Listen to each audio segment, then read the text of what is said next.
The Space Marines are the poster boys of Warhammer 40k, the much-loved, long-running, iconic miniature tabletop wargame. And in today's video, we'll give you a proper introduction to these transhuman angels of death, who are implanted with a bunch of unique organs and equipped with cool, futuristic weapons. Do they have a secondary heart? Yep, they do. Do they have an additional blood maker?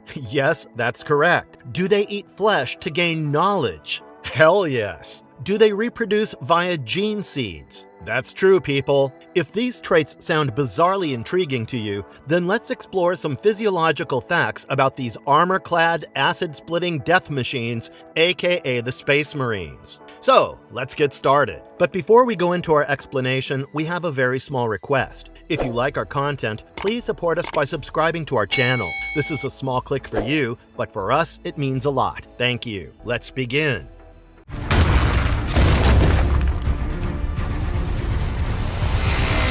What are Space Marines? They shall be my finest warriors, said the Emperor of Mankind, and the Space Marines were born. In the Warhammer 40k game lore, the Space Marines, or Adeptus Astartes, are the most formidable transhuman warriors of the Empire, clad in power armor and wielding the iconic bolters, who are dedicated to protect, not lead, humanity. Once humans, the Adeptus Astartes undergo a grueling transformation to become these superhuman warriors who feel no pain or emotions, not even fear, cannot be affected by plague or disease, and can endure injuries fatal to humans. They wield powerful futuristic weapons created to match their might in space warfare, particularly against the forces of chaos and the Eye of Terror. The Space Marines, having shed every shred of humanity, often see mankind, the very race that they are sworn to protect, as mere frail creatures and even hindrances on their mission to obliterate all of the Emperor's enemies. They are disgusted by compassion and sometimes also get lured to serve the forces of chaos, but the greatest of Adeptus Astartes are aware of the Empire's sacrifice to protect humanity and hence know that compassion is the only salvation to their ruthless, fierce way of life. These transhuman warriors are recruited into chapters, which are autonomous military units. And there are said to be around 1,000 such Space Marine chapters in operation within the Imperium of Man at any given point in time.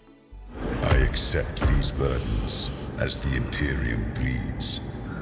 I accept these burdens, knowing no fear. How are Space Marines created? To answer it simply, Astartes aspirants, basically humans, undergo a painstaking and sometimes fatal procedure of genetic modification, organ implantation, and psychological conditioning paired with exhaustive physical training to become these superhuman warriors. Once a human becomes a Space Marine, his genetic heritage is linked to the Emperor, and a spark of the Emperor's divinity flows in his veins too, elevating the Astartes to the level of demigods. Willing aspirants typically apply at chapter houses or are trained from childhood, or are formidable tribe warriors, while some are kidnapped and groomed, depending on the planet. The chosen candidates have to endure a painful surgery process when a gene seed, containing special organs and machines, are inserted into the candidates to grant them superhuman powers and turn them into Astartes. The aspirants must be fairly young and male, as the gene seeds are keyed to sync to younger bodies and male genetic structures and hormones. Before the implant begins, the chosen candidates are put through a tissue compatibility test and psychological analysis, and those who qualify become worthy candidates. During the organ implantation process, the candidate becomes a neophyte, and once the training and the hypnotherapy is complete, the candidate joins the rank of a brother in a Space Marine chapter. It's interesting that even after the implantations, the organs remain inactive till training, hypnotherapy, and chemical treatments are done on the neophyte. However, some Space Marines require further operations to fix imbalances and for metabolic adjustments following the augmentations. After the complete transformation, the human candidate grows into a larger and taller being, thanks to all the additional bone growth and muscle enhancements by the organs. A fully grown Marine usually towers at a height of 7 to 10 feet. A brother typically joins a Space Marine chapter aged between 16 to 18 Terran years, and the creation of these chapters is further a lengthy, strategic, and mysterious process overseen by the Imperial government. Chapters are typically established as foundings, and the Adeptus Mechanicus plays a crucial role behind it, as they are the ones to formulate the gene seed that would determine the genetic foundation of a new chapter of Space Marines.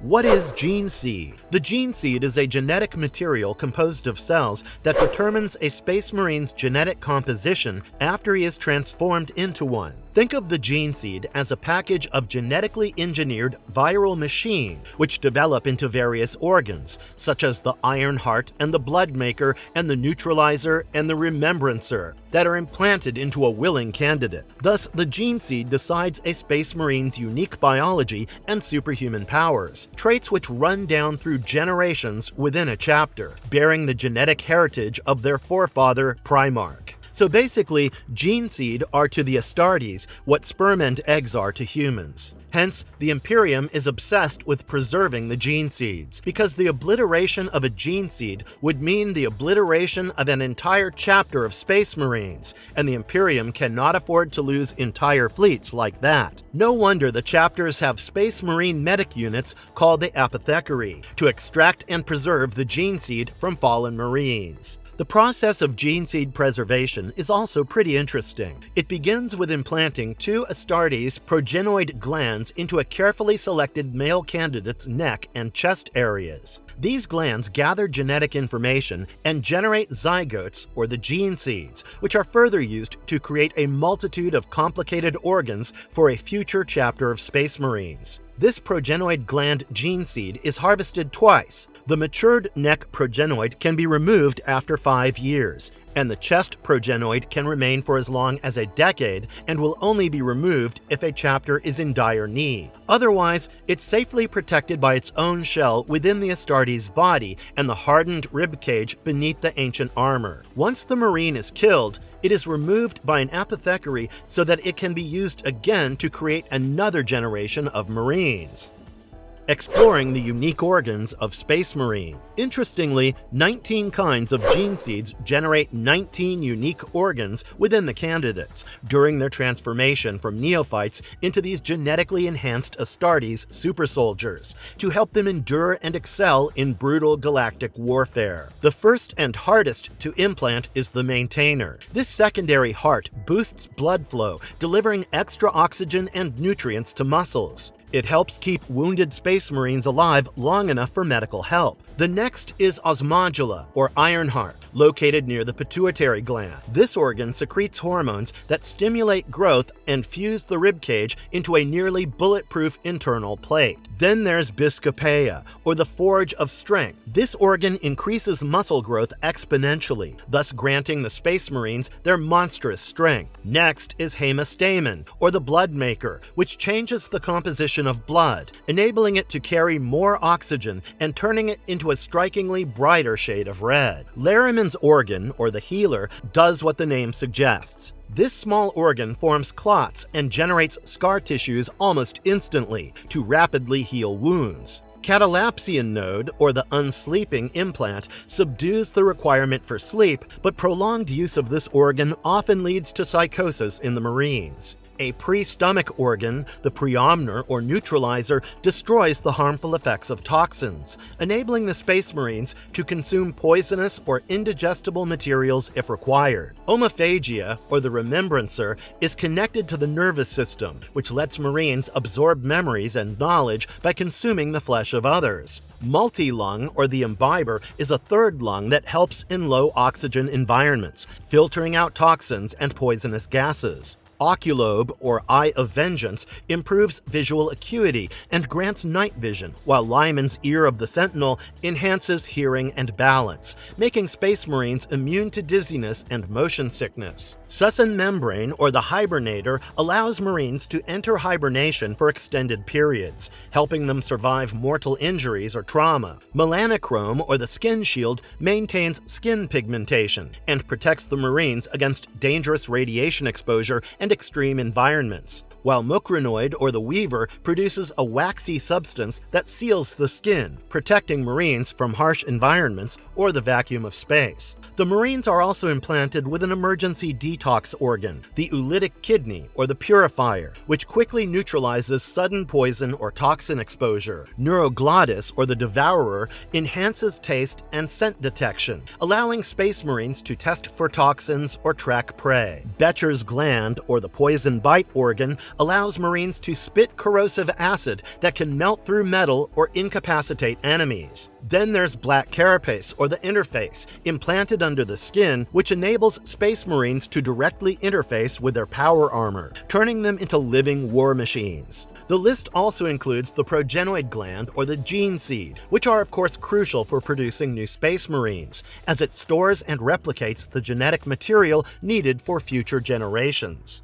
How Space Marine brain eating enhances strength and strategy. Perhaps the wackiest of all the 19 gene seed organs is the remembrancer, or the omophagia, which allows the Space Marines to literally learn by eating. The remembrancer is implanted into the spinal cord of the Space Marine and then wired to the central nervous system, so that it connects to both the cerebral cortex and the stomach. When a Space Marine eats the brain of another species, the omophagia absorbs the genetic information and the memories of that being and then transmits it to the brain of the Marine in a biochemical form in a set of experiences. This enables the Space Marine to gain information about a particular species, such as an animal indigenous to an alien world, and then experience some of what the creature experienced before dying. This bizarre ability granted by the remembrancer has led to the creation of several blood-drinking and flesh-eating rituals among the Space Marines, and established chapters such as flesh eaters and blood drinkers. However, over time, the mutations to the omophagia have turned some chapters into monstrous beings with an insatiable desire for flesh and blood. The brain-eating ability is great for the Space Marines' warfare strategy. For example, in the Black Legion novel, the Space Marines devour the brains of the Black Templar to learn about 10,000 years of their backstory since the Black Templar entered the Eye of Terror. The Blood Angels, who were one of the first 20 founding legions of Space Marines, had the most potent omophagia and granted their neophytes all the important information instantly during their transformation into Marines. However, the potency of the omophagia varies from chapter to chapter, and in some cases, it's defective, while in others, the Marines don't know what to do with the gained information. Are Space Marines still considered human, or have they evolved into something entirely different, maybe even their own species? Now, this is a complicated matter. On a simplified level, the Space Marines are genetically modified, biologically enhanced superhumans who consider themselves far above humanity following their transformation, but they cannot reproduce amongst themselves, and hence cannot be categorized as a different species altogether. The Emperor never intended for them to take over humanity, and no female Space Marines exist in the Warhammer lore. These Space Marines are a continuation of the human existence they had before, with human souls, but stripped of almost all traits of humanity, both psychological and biological. When it comes to the Primarchs, the first 20 genetically engineered sons of the Emperor, who are the forefathers of the later generations of the Space Marines, not even an apothecary Space Marine would know how to patch up their injuries. Their physiological construction is so far away from humans. The Primarch's demigod-like stature is largely established throughout the lore, such as when the Primarch Horus was found wounded on Davin's moon. The Luna Wolves apothecaries said the Primarch's biology is far more enhanced than even regular Space Marines. The apothecaries had to operate on him blindly, as the organs were completely different than a usual Space Marine's. The novel 1,000 Suns also mentions that the Primarch Magnus did not have lungs, kidneys, or any organs that the Space Marine Ahriman could recognize. Thus, basically stripped of their human biology, the Space Marines are conditioned to give up the only thing human in them, their soul. Do Space Marines experience emotions like regular humans? After their transformation, Space Marines are rigorously trained to suppress all human emotions, including fear and despair, which allows them to remain focused on their duties. The Astartes are so drained of compassion that they even fail to show it towards humans, and simply protect mankind as an obligation to their ultimate mission. Some would point out that the Space Marines in Warhammer 30k are slightly more emotionally free than the ones in 40k. However, on some occasions, they can still experience a sense of weariness or futility in their endless battles. Despite their stunted emotions, the Astartes are known to weep from time to time. The Primarch Lorgar cried out in frustration during his early lessons with Cor Ferran. Then, Commander Solomon Demeter appeared to be weeping after being manipulated into killing Loyalist Space Marines. In the devastation of Baal battle, the Blood Angel Captain Carlane cries in joy and relief when Commander Dante saves his legion from total annihilation. On another occasion, the Iron Hands chapter of Space Marines was driven insane from grief and disoriented soon after Blood Angel's Primarch Fulgrim beheaded the Iron Hands Primarch Ferrus Manus.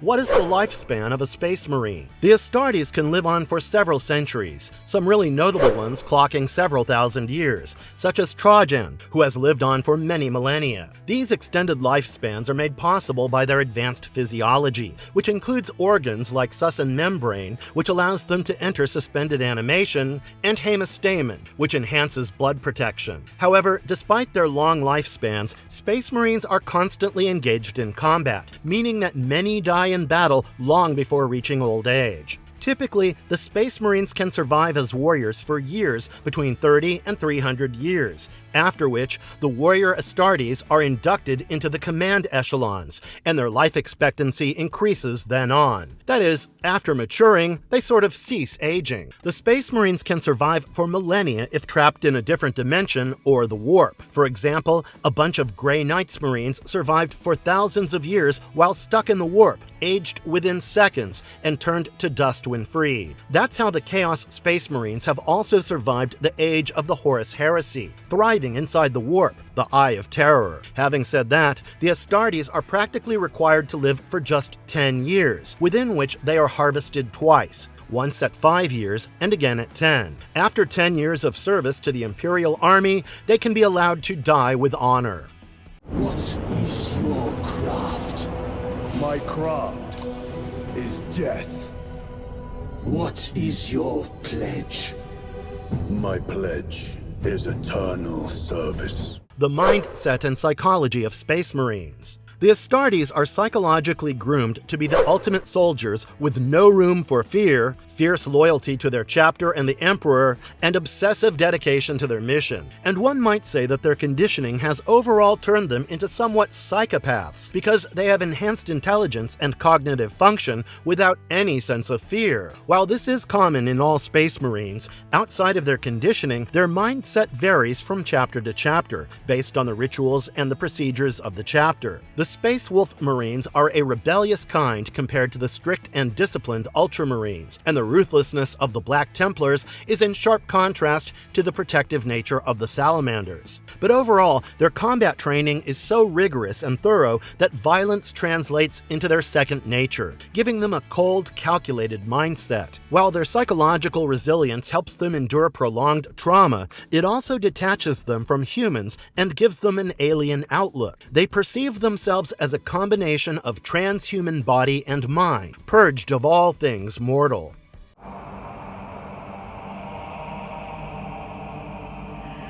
What is the significance of the Fortress Monastery? Potential Space Marine candidates are usually, but not always, recruited from worlds where chapters have set up Fortress Monasteries. These are enormous citadels where Space Marine chapters maintain their headquarters, complete with teleportation rooms, armory, apothecarion, penetorium, and other chambers. They can range from skyscraping keeps and ancient structures to subterranean vaults and seabed domes. Every chapter of the Adeptus Astartes maintains a fortress monastery to keep their secrets safe and train new generations of Space Marines, and also to preserve the trophies of war. The monasteries are as dedicated to battle and the Emperor as they are to discipline and order, as they are run by the chapters, who are highly monastic military organizations, which in turn makes them Space Marine monk warriors. Fortress monasteries are usually set up on Imperial worlds, making it easier for the chapter to recruit new candidates, and in some cases on abandoned asteroids and moons. In the case of chapters with large, moving fleets, usually a battle barge or a star fortress serves as a mobile monastery. Interestingly, citizens of advanced worlds would steer clear of the Fortress Monasteries, often establishing a forbidden zone around them, which works perfectly for the chapter, as the Space Marine brothers are more at ease staying away from frail humans. What is the Codex Astartes? After the ancient civil war of Horus Heresy, the most difficult task was reorganizing the Imperial military forces, which was handled by Commander Roboute Guilliman, the Ultramarine Primar. In an attempt to ensure that such an intergalactic catastrophe is avoided in the future, Guilliman jotted down his tactical wisdom in the tome Codex Astartes. The future Imperium was based on the Codex Astartes, whose primary aim was to restructure and rediscipline the Imperial military following the devastating war. It contains the tactical and organizational doctrines to be followed by the Space Marine chapters. It's so detailed that for any given clashing situation, the Codex has hundreds of pages of instructions. Over the years, Space Marines who strictly follow the doctrines of Guilliman are known as the Codex chapters, who pride themselves on applying the book's principles in real-life battle strategy. Based on the book, each chapter is headed by a chapter master, who has 1,000 battle brothers at his disposal. A chapter is well equipped with its own battle vehicles and starships, and is trained to respond to any galactic threat. Sometimes the Space Marines are deployed on the opponents with such great speed that they have the advantage of winning simply by delivering shock in the battlefield. As per the doctrines laid out in the book, the Space Marines always prefer to barge in at the epicenter of the attack, destroying the attack campaign even before it's begun. An entire Space Marine chapter is rarely deployed in one go, but when that happens, it is to face an opponent that must be stopped at any cost.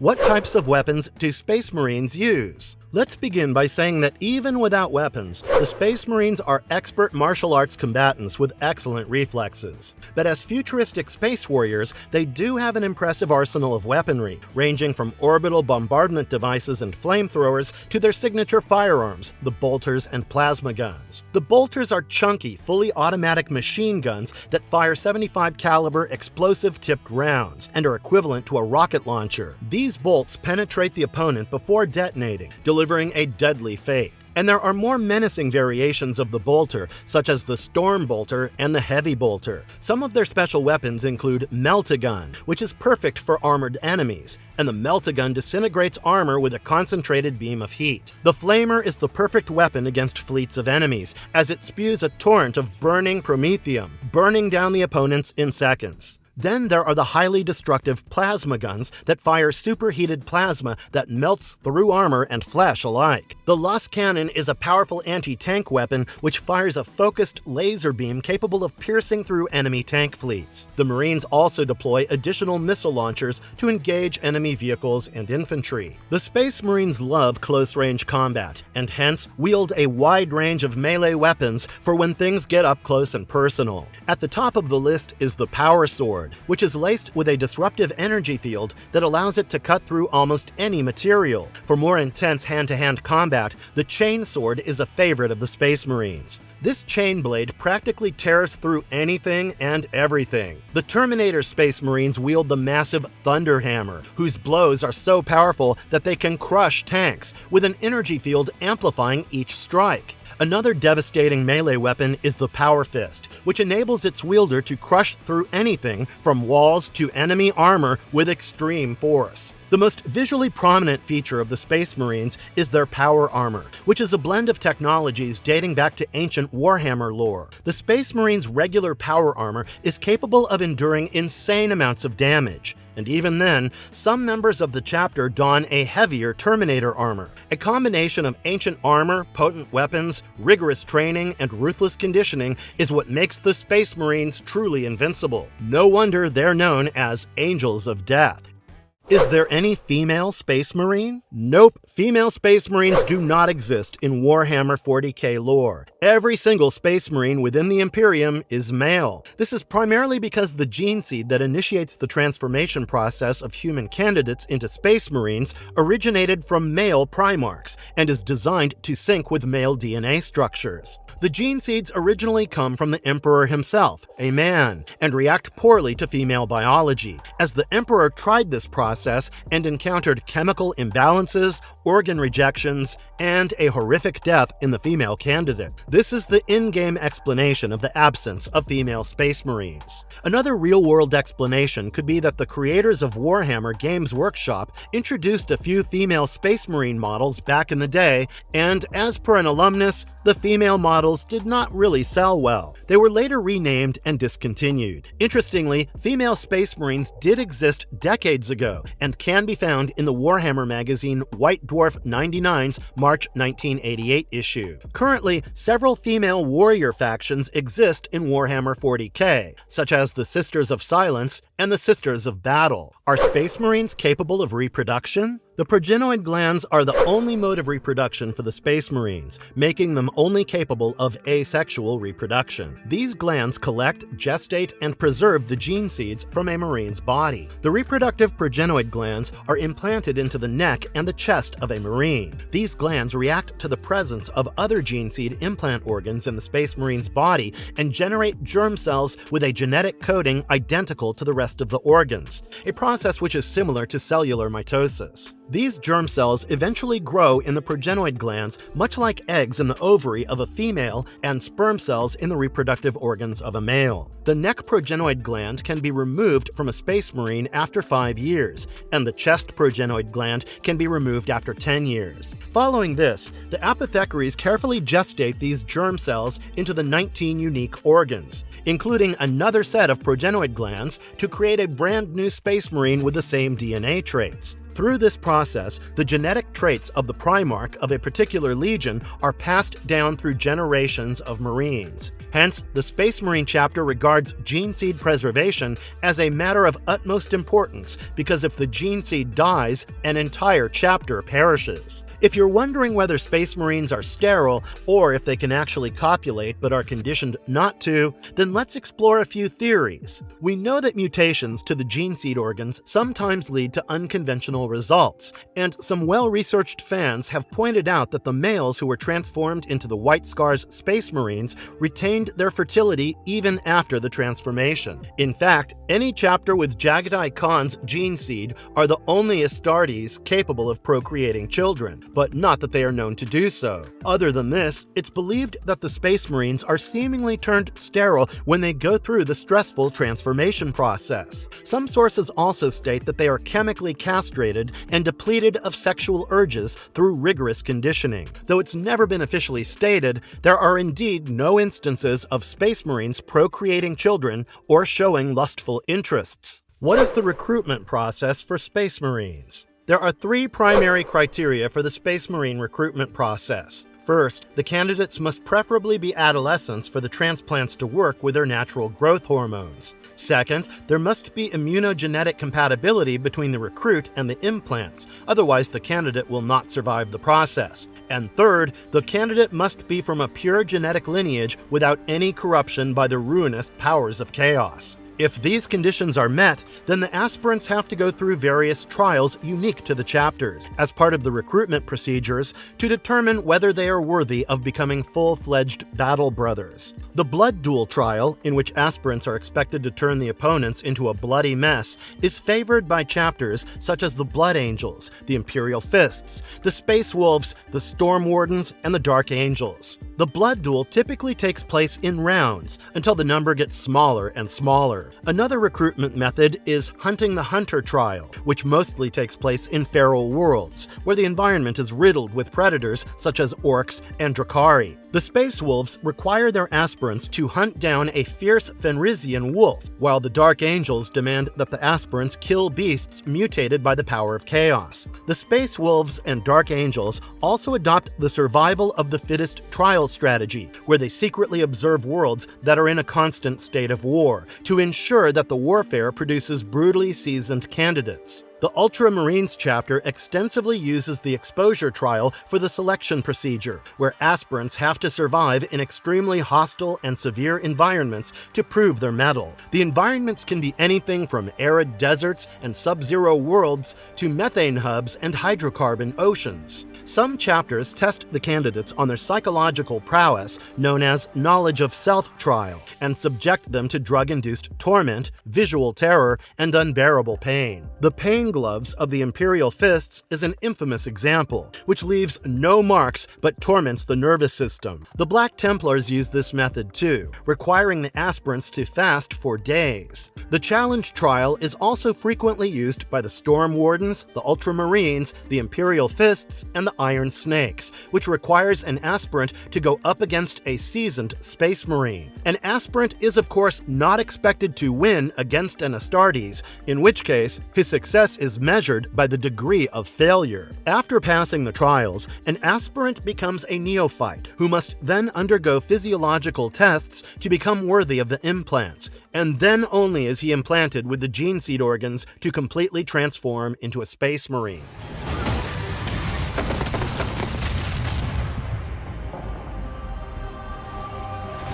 The galaxy burns. What are the different types of Space Marines? The very many legions of the Space Marines fought together for years till the corrupting power of chaos intervened, and the legions were split into two factions. One remained loyal to the Emperor, the Loyalists, while the traitors were ruined by chaos and followed Horus. Within these camps, there are several different types of Space Marines distinguished by unique traits, tactics, and history, and let's take a look at the notable ones. The Ultramarines are the largest and most disciplined chapter, strictly following the Codex Astartes, and are led by the Primarch Robut Guilliman. The Blood Angels are the noble warriors once led by Sanguinius. They are cursed with the Red Thirst, which is an insatiable desire for blood, and the Black Rage, which throws them into an uncontrollable rage. Once led by Leman Russ, the Space Wolves attack in packs and are ferocious and wild, embodying the savage nature of their homeworld Fenris. The Dark Angels are the secretive hunters of the Fallen, created by the gene seed of Lion L. Johnson. They turned to the dark side, and now without a homeworld, seek redemption for their past sins. The Imperial Fists are regarded as the masters of defense and siege warfare, trained by Rogel Dorn's ways, who once helped the Emperor's forces to victory against Horus.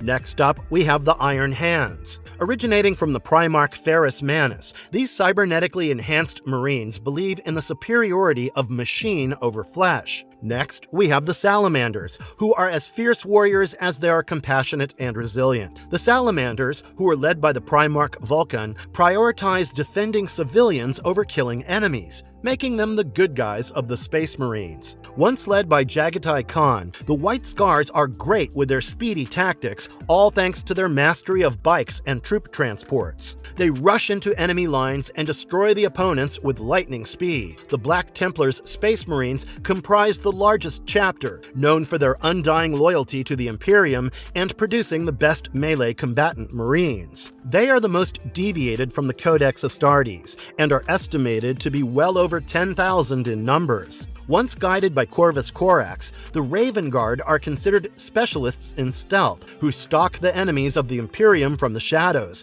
before emerging for a moment to deliver the killing blow and disappearing again. Then there's the Death Watch Space Marines, only comprised of trained veterans dedicated to combating Xenos threats, and the Crimson Fists, a Codex-compliant force who held their ground in the face of destruction. How do Space Marines interact with regular humans? The Space Marines are conditioned to follow their genetic directive of saving humanity, hence protecting humankind is a mission to them. They regard humans as lesser beings, but humanity as a whole worth protecting. On the other hand, there's an intense sense of transhuman dread when an average person encounters these beastly warriors, which is only natural. In the presence of these mighty Astartes, people undoubtedly feel a sense of awe and fear, for several reasons. The Astartes are gigantically built, built, measuring 7 to 10 feet in height. Plus, the speed that these Marines move at is eerily fast compared to their bulk. Humans are also at the risk of getting hurt or even killed if Marines brush past them with all their armor and weaponry. However, mortals who have encountered Astartes before